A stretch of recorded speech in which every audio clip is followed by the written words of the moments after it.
in which Piglet does a very grand thing. Halfway between Pooh's house and Piglet's house was a thoughtful spot where they met sometimes when they had decided to go out and see each other. And as it was warm and out of the wind, they would sit down there for a little and wonder what they would do now that they had seen each other. One day, when they had decided not to do anything, Pooh made up a verse about it so that everybody should know what the place was for. This warm and sunny spot belongs to Pooh, and here he wonders what he's going to do. Oh, bother, I forgot, it's Piglet's too. Now, one autumn morning, when the wind had blown all the leaves off the trees in the night and was trying to blow the branches off, Pooh and Piglet were sitting in a thoughtful spot and wondering. What I think, said Pooh, is I think we'll go to the Pooh corner and see Eeyore, because perhaps his house has been blown down, and perhaps he'd like us to build it again.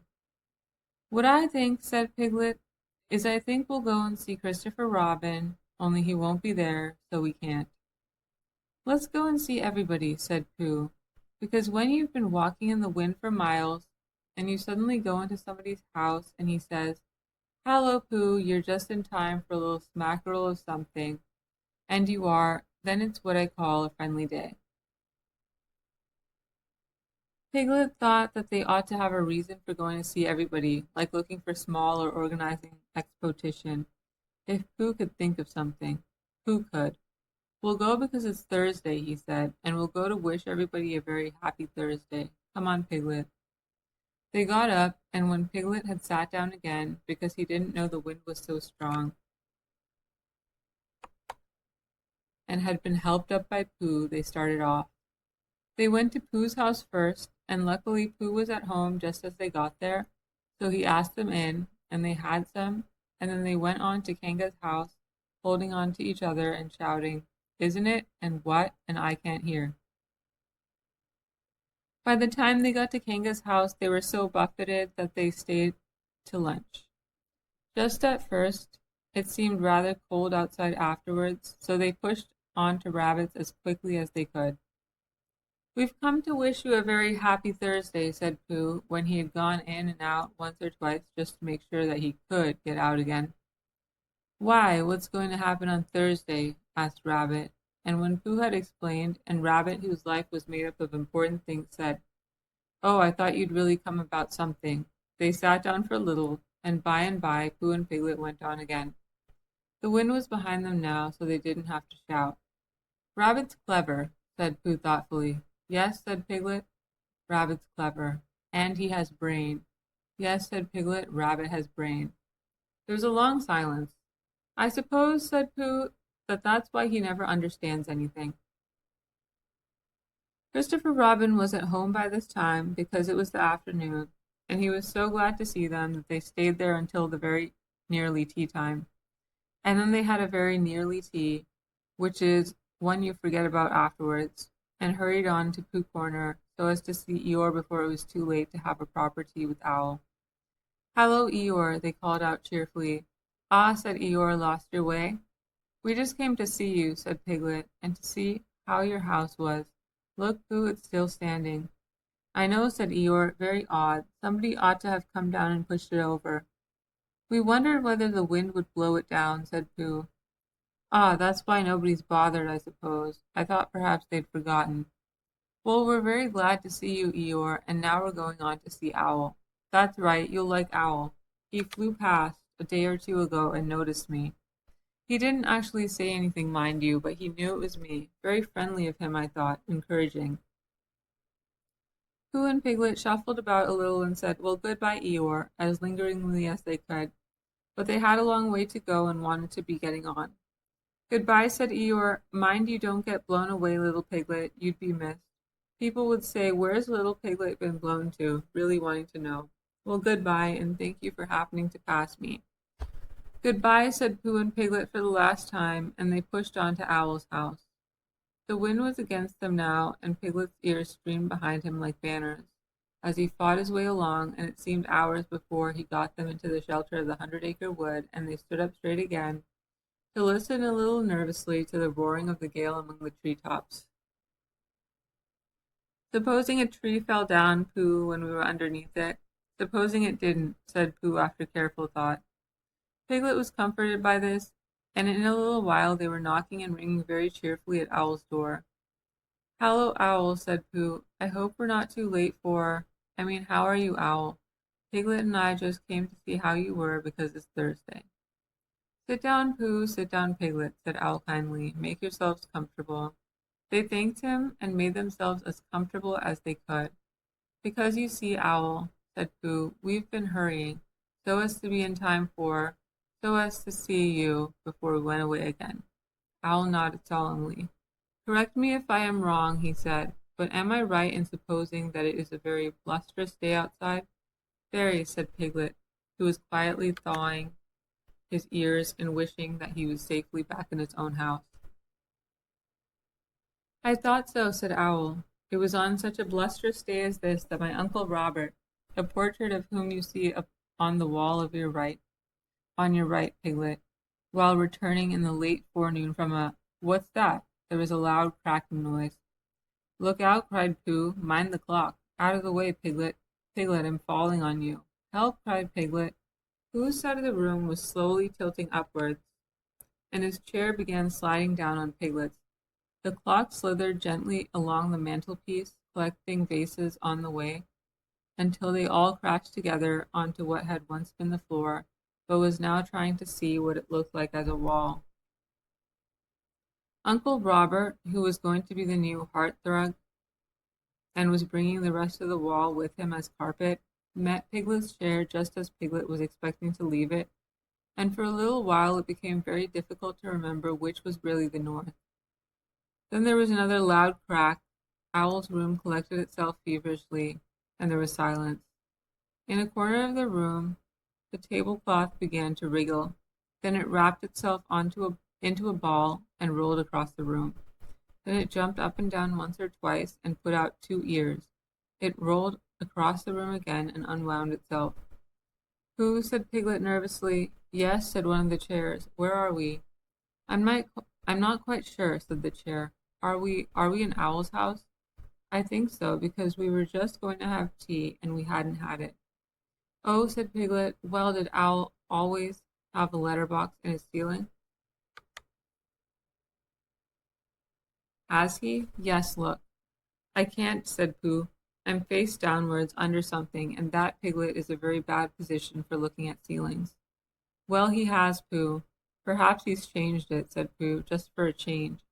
There was a disturbance behind the table in the other corner of the room, and Owl was with them again. "Ah, Piglet," said Owl, looking very much annoyed, "where's Pooh?" "I'm not quite sure," said Pooh. Owl turned at his voice and found at as much as Pooh as he could see. "Pooh," said Owl severely, "did you do that?" "No," said Pooh humbly, "I don't think so." "Then who did?" "I think it was the wind," said Piglet. "I think your house has blown down." "Oh, is that it? I thought it was Pooh." "No," said Pooh. "If it was the wind," said Owl, considering the matter, "then it wasn't Pooh's fault. No blame can be attached to him." With these kind words, he flew up to look at his new ceiling. "Piglet," called Pooh in a loud whisper. Piglet leaned down to him. "Yes, Pooh?" "What did he say was attached to me?" "He said he didn't blame you." "Oh, I thought he meant— Oh, I see." "Owl," said Piglet, "come down and help Pooh." Owl, who was admiring his letterbox, flew down again. Together they pushed and pulled at the armchair, and in a little while Pooh came out from underneath and was able to look round him again. "Well," said Owl, "this is a nice state of things. What are we going to do, Pooh?" "Can you think of anything?" asked Piglet. "Well, I had just thought of something," said Pooh. "It was just a little thing I thought of," and he began to sing. "I lay on my chest, and I thought it best to pretend I was having an evening rest. I lay on my tum, and I tried to hum, but nothing particular seemed to come. My face was flat on the floor, and that is all very well for an acrobat, but it doesn't seem fair to a friendly bear to stiffen him out with a basket chair. And a sort of scose, which grows and grows, is not too nice for his poor old nose, and a sort of scush is much too much for his neck and his mouth and his ears and such." That was all, said Pooh. Owl coughed in an unadmiring sort of way, and said that if Pooh was sure that was all, they could now give their minds to the problem of escape. Because, said Owl, we can't go out by what used to be the front door. Something's fallen on it. But how else can you go out? Asked Piglet anxiously. That's the problem, Piglet, to which I am asking Pooh to give his mind. Pooh sat on the floor, which has once been a wall, and gazed up at the ceiling, which had once been another wall, with a front door in it, which had once been a front door, and tried to give his mind to it. Could you fly up to the letter box with Piglet on your back? He asked. No, said Piglet quickly, he couldn't. Owl explained about the necessary dorsal muscles.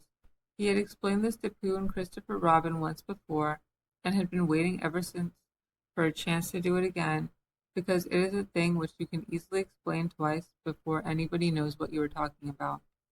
Because you see, Owl, if we could get Piglet into the letter box, he might squeeze through the place where the letters come, and climb down the tree and run for help. Piglet said hurriedly that he had been getting bigger lately and couldn't possibly, much as he would like to, and Owl said that he had had his letter box made bigger lately in case he got bigger letters, so perhaps Piglet might, and Piglet said, but you said the necessary you-know-whats wouldn't, and Owl said no they won't, so it's no good thinking about it, and Piglet said, then we'd better think of something else, and began to at once. But Pooh's mind had gone back to the day when he had saved Piglet from the flood, and everybody had admired him so much. And as that didn't often happen, he thought he would like it to happen again. And suddenly, just as it had come before, an idea came to him. Owl, said Pooh, I have thought of something. Astute and helpful bear, said Owl. Pooh looked proud at being called a stout and helpful bear, and said modestly that he just happened to think of it. You tied a piece of string to Piglet, and you flew up to the letter box with the other end in your beak, and you pushed it through the wire and brought it down to the floor, and you and Pooh pulled hard at this end, and Piglet went slowly up at the other end, and there you were. And there Piglet is, said Owl, if the string doesn't break. Supposing it does? Asked Piglet, wanting to know. Then we try another piece of string. This was not very comforting to Piglet, because however many pieces of string they tried pulling up with, it would always be the same hymn coming down, but still it did seem the only thing to do. So with one last look back in his mind at all the happy hours he had spent in the forest not being pulled up to the ceiling by a piece of string, Piglet nodded bravely at Pooh and said that it was a very clever clever pup plan. It won't break, whispered Pooh comfortingly, because you're a small animal, and I'll stand underneath, and if you save us all, it will be a very grand thing to talk about afterwards. And perhaps I'll make up a song, and people will say it was so grand what Piglet did that a respectful Pooh song was made about it. Piglet felt much better after this, and when everything was ready, and he found himself slowly going up to the ceiling, he was so proud that he would have called out, "Look at me," if he hadn't been afraid that Pooh and Owl would let go of their end of the string and look at him. Up we go, said Pooh cheerfully. The ascent is proceeding as expected, said Owl helpfully. Soon it was over. Piglet opened the letter box and climbed in. Then, having untied himself, he began to squeeze into the slit, through which in the old days when front doors were front doors, many an unexpected letter that Wall had written to himself had come slipping. He squeezed and he squoze, and then with one last squooze he was out. Happy and excited, he turned round to squeak the last message to the prisoners. It's all right, he called through the letter box. Your tree is blown right over, Owl, and there's a branch across the door, but Christopher Robin and I can move it. And we'll bring a rope for Pooh, and I'll go and tell him now, and I can climb down quite easily. I mean, it's dangerous, but I can do it all right, and Christopher Robin and I will be back in about half an hour. Goodbye, Pooh. And without waiting to hear Pooh's answering goodbye and thank you, Piglet, he was off. Half an hour, said Owl, setting himself comfortably. That will just give me time to finish that story I was telling you about my Uncle Robert, a portrait of whom you see underneath you. Now let me see, where was I? Oh, yes. It was on such a blusterous day as this that my Uncle Robert, who closed his eyes,